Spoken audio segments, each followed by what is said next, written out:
E para a Cris, agora uma pergunta aqui na primeira página, na antonimologia, o item 3 da pseudo-superação, né?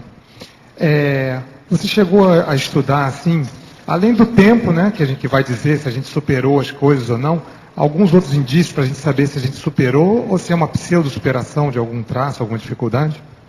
É assim, ó, pseudo-superação tem até um verbete sobre isso, né? Então, aquela pessoa que às vezes se acha muito segura, muito forte, mas precisa andar com guarda-costas, né?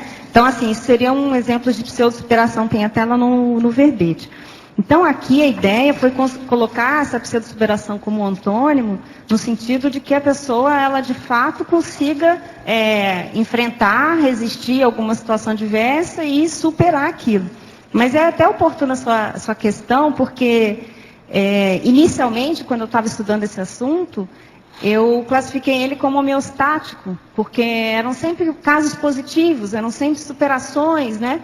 Só que conforme a gente foi estudando e aprofundando, a gente foi vendo que a resiliência ela é uma capacidade que as pessoas têm e que normalmente essa capacidade ela não está presente o tempo todo em todas as situações. Né? Então, tem situações que a gente é mais forte, tem situações que a gente é menos forte. Né? Tem situações que a gente enfrenta, supera, mas tem um efeito colateral. Né? Como aí no caso da fatologia. Né? A ansiedade, as doenças psicossomáticas, os problemas de comportamento. Então, a pessoa ela resiste a uma situação difícil. Mas, às vezes, a segunda etapa, digamos assim, da definição, né? Que seria superar, às vezes fica 50%, né? Ou supera a situação, mas ela fica com efeito colateral, então leva um tempo até o soma se readaptar. Né? Então, a gente observa que tem nuances, né? Tem degradê aí nessa parte da superação.